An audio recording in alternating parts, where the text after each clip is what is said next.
Francesco, you've come to Cyprus. You're going to give two quite different talks, I think, while you're here. Tell us first how you got interested and involved in art, and in particular Venice's correlation with art, because the two are very much intertwined, aren't they? It's quite interesting how I entered to love history, because I remember when I was at school, I never liked history. It was something that was too much far away from my idea, because there were dates, things, and then they were never touching human little stories. So when I started I was working as an architect, and by chance I met these people from the BBC. And what I loved most was, because I was working on art and history, it was to find the human feeling and the little stories of people during the different centuries. So I went to the archives to see how the people were living in that period. And then I start to love again, for the first time maybe very well, history and the people that were living history. So you could be something touchable. Has it made a difference to the way you view Venice? I mean, you were, I think, born and brought up there. Has this knowledge changed the way you see the city? No, I think that maybe gave me more interest. I was born in Venice, and like everyone, you are part of a community that in a certain way feel to be out of the world. You know, sometimes we feel to be in the center of the world, but we are in the center of nothing. But there is an age when you are 18 that is better to go away to have a look of the rest of the world, because we live in an island, and an island very packed. We are all together. And with the history, enlarge my interest in things. And speaking about the Mediterranean, having the chance to see where people of my family were, I try to understand what could be the feelings that they had, because the Venetians, they were always traveling. And like me, in their hearts, there was always the idea to come back. In a certain way, we Venetians, we love to go away, but even in the far future, we think we'll come back. And if now, like Venice was born from the water, because the water was everything for us, the trade, I cannot live in places without the water. I love to see the moving. It's like freedom in a certain way. Now I feel that, and we are seeing that it's going, maybe, who knows, the water is going to give the death to a town that was born from the water.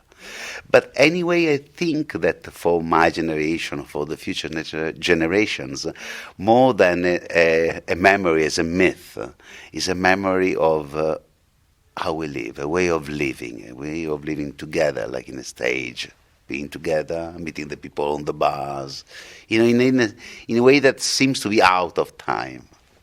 And yet, it's funny, because when we sat down to have our chat, you said, no, I want to look out because I like to see the trees. And I hadn't thought before that Venice probably has very few trees. Yeah, that is very curious. You are completely right, because in Venice is a lot of stones. Thanks God I have a little boat under the house. And so when we have time, we go in the lagoon. I have a little hut of fisherman on the northern side of the lagoon that I restore with my hands. I love to do things like that.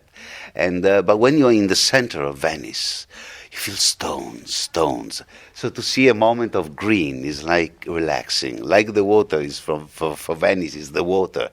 You relax when you just pass the Grand Canal and you just pay that 70 pence to pass with the gondola, and it's a moment in which you are out of the world. You're just, but it's like it's something that gives you the chance to think about yourself. It is a moment in which, and you know that is the fastest way to do the thing. It's not like, because the bridges of Rialto, of the station, they are far away. So in 5 minutes you gain half an hour or 20 minutes. And it's strange, because there's these two people that they are rowing like from 1,000 years, the same thing, and you go faster than anything. And instead, you go slow, and you enter in this dream that every time is different. And of course, let's get back to the art, because you're talking tonight about Venice and the Mediterranean. We'll come perhaps onto that afterwards. But tomorrow, you're talking at the University of Cyprus about the history and art of Venice. And I think, as I said earlier, the two are very much intertwined, aren't they? You can't really go to Venice and not at least try and appreciate some of the art there, because it is the history.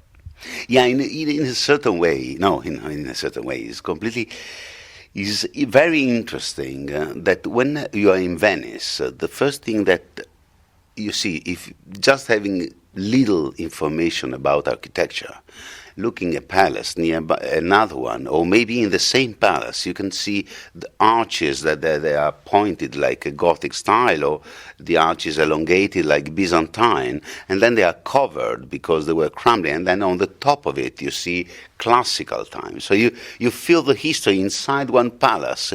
You have 400 of history, and then you enter in the idea of even the structure of the palace, because at the beginning the palace in the Byzantine period, they were all with arches on the water, so all the merchandise were arriving. So it's incredible how it's connected. The art in this kind, in this sense now, is architecture, but it's connected with the trading, the way of living, the styles.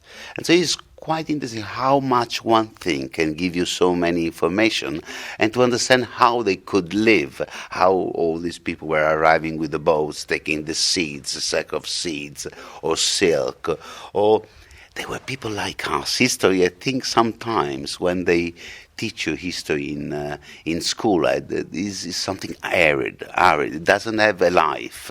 Instead, you can imagine how they were, and what they had dream like us. They have emotion like us, and so I think that art and architecture give this chance. I like there is a. Do you want to go on with a little thing? I love there is two things that I love about art, because it's quite interesting how art can be used in a way or create problems in the other. When there was Mehmed II that conquered Constantinople, Venice has to decide how to maintain the relationship with the Ottomans that got to Constantinople.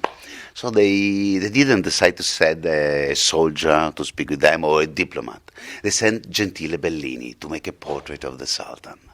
And that was the connection. In that moment, Venice understood that art could be the key to maintain the relationship. And in the same way, a trade to support. Because in the idea of Venice, there was always the idea to make trade, to do war was the last thing they were trying to do. Because when you make a war, you destroy the two sides. If you try to arrive to an arrangement, and then in that idea, they managed to find art. There was the connection. In fact, he went there, and he made the portrait of the Sultan, while the brother Giovanni Bellini did the portrait of the Doge Loredan. So we have these two paintings that could be near, and it's quite interesting to understand. And that was the art that made a connection between two civilizations. Instead, in other periods, like in the period that is 100 years after, and a little more, we have the period of Titian and Veronese, and in art, there was a moment in which they were going a little further. When the church asked them to paint like Jesus or the Last Supper, they started to put even other people or jokers or things, and so started a period in which the church and Venice started to have a big fight that arrived to the 1606, in which all Venice was excommunicated. Because there was, and even there was a real fight that was not a fight of with army. It was a fight. There was behind the owning salt places, like here, it's so important for the trade. But there was this thing that Venice was going a little with all the courtesans. Was a world that started to be too futile for the Vatican, and it was the period of the Inquisition, so you can understand how this could. And in that kind, instead, the work of Titian, of Veronese, are so important for us. But in that period, art created some problem with the religion. You speak with such enthusiasm. You said earlier that you think history taught in schools can be very arid. Now, through the BBC... Maybe I was young. That was the problem. Maybe I didn't understand. I was but yes, sorry. No, I'm just thinking that you've got a chance to, if you like, express this enthusiasm with your BBC documentaries that you do. How have they been received in Italy? I mean, are any of the things that you've covered, and you've done all sorts of things, Francesco's Venice, Francesco's Italy, top to toe in your Alfa Romeo Spider, that must have been fun. That was great, because a Venetian in a car can be a danger. We go with gondolas.